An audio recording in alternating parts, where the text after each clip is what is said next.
ఇప్పుడు కృష్ణ గారికిను బాలు గారికి ఎక్కడ తేడా వచ్చింది? కొంతకాలం రాజ సీతారామన్ ఆయనతో పాటలు పాడించారు కదా. అవునండి, అవును. అది ఎక్కడ వచ్చింది అది తేడా? అది యాక్చువల్గా ఏంటంటే రాజ్ ఇందిరాగాంధీ గారు మీద ఓ బుర్రకథ చేశారు విజయకృష్ణ బ్యానర్లో. ఆ విజయకృష్ణ బ్యానర్లో బుర్రకథ చేసినప్పుడు దానికి సంబంధించి ఎస్పి బాలసుబ్రహ్మణ్యం గారు బుర్రకథ ప్లేబ్యాక్ చేశారు. చేసినప్పుడు జనరల్గా అది కృష్ణ గారు విజయనగరం గారు వాళ్ళకి కాంగ్రెస్ పార్టీ మీద ఉన్న మక్కువతో ఇందిరాగాంధీ మీద ఆ బుర్రకథ చేయడం, దానికి ఎస్పి బాలసుబ్రహ్మణ్యం గారి చేత పాటలు పాడించుకోవడం జరిగిన తర్వాత అది వాళ్ళు అభిమానంతో ఎంత ఇంట్రెస్ట్గా చేయించుకున్నా సరే దానికి సంబంధించి ఇచ్చుకునేవి పుచ్చుకునేవి ఉంటాయి కదా. ఆ విషయంలో బాలసుబ్రహ్మణ్యం గారి సైడ్ నుంచి ప్రస్తావన వచ్చిందని, వీళ్ళు ఏంటి అలా ఆడటం ఏంటి అని ఫీల్ అవ్వటం, ఫీల్ అయ్యి వాళ్ళు హర్ట్ అవ్వటం చేసి అప్పుడు అక్కడ కొంచెం దూరంగా. ఓకే. రెండోది ఇదే ఎస్పి బాలసుబ్రహ్మణ్యం గారు ఓ సినిమా తీశారు కృష్ణ గారి హీరోగా. ఆ సినిమాకి కూడా మామూలు ఒక తనకి బాగా అనుకూలంగా ఉండే ప్లేబ్యాక్ సింగరు తీసిన సినిమా, ఒక నిర్మాతగా తీసిన సినిమా కాబట్టి ఆయన సహకరించారు. అందరిలాగానే ఆయన వాళ్ళకి ఇబ్బంది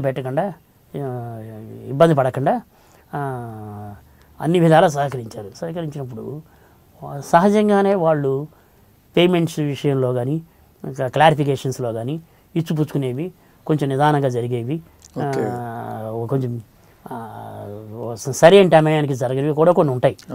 ఉన్నప్పుడు అప్పుడు ఆటోమేటిక్గా వీళ్ళకి కూడా వచ్చి ఆ సినిమా సంబంధించిన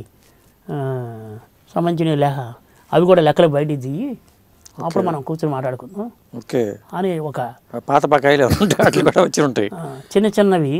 అంటే నువ్వు నన్ను అడుగుతావా, నేను నిన్ను అడుగుతాను అన్నట్టు ఈగో క్లాషెస్ వచ్చేసేసి వచ్చినట్టుగా వినికిడి, వీళ్ళు క్లాషెస్ వచ్చినట్టుగా వినికిడి చేసి ఆటోమేటిక్గా గ్యాప్ వచ్చేసింది. ఆ గ్యాప్ రావడం రాజ్ సీతారాం గారిని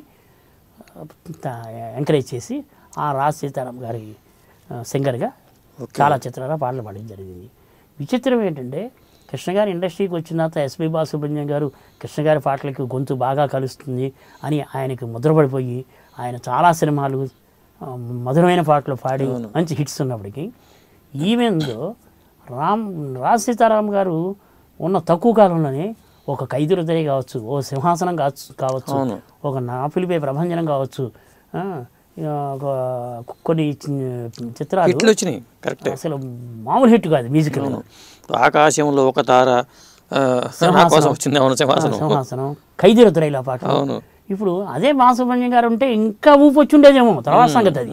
కానీ రాజ్ సీతారాం గారు ఉన్నంత మాత్రాన మీకు మిగతా కాన్సెప్ట్స్ ఎలా ఉన్నా సరే గొంతు కూడా సూట్ అవ్వాలిగా, అలవాటు పడిపోయింటాగా, ఇబ్బంది పడతాంగా. కానీ షూట్ అయ్యింది, బాగా పాడాడు, మంచి హిట్స్ వచ్చినాయి. తర్వాత ఇవన్నీ చిన్న చిన్న మనస్పర్ధలు, వాళ్ళు అంటే మధ్యలో చెప్పుడు మాటలు కూడా ఉంటాయి కదా, మధ్యలో సరైన సమాచారం లేక చెప్పుడు మాటలు ఉండడంతో అయిపోయిన తర్వాత ఒకసారి ఎస్పి బాలసుబ్రహ్మణ్యం గారి కృష్ణ గారి దగ్గరికి వచ్చి ఓపెన్గా ఎక్స్ప్లెనేషన్ ఉంది, మన మిగతా తర్వాత మాట్లాడుకుందాం, రేపు మన సినిమా వాళ్ళు ఉంది కదా, ఆ సాంగ్ నువ్వు పాడని చెప్పేసి ఆయన డిస్కషన్ ఏం చేయకుండా చెప్పి పంపించేశాడు. అంటే ఏంటి, నో రెస్ట్రిక్షన్స్, నువ్వు నా దగ్గరికి వచ్చావు, మనం కలిసి పనిచేద్దాం అని చెప్పి ఆయన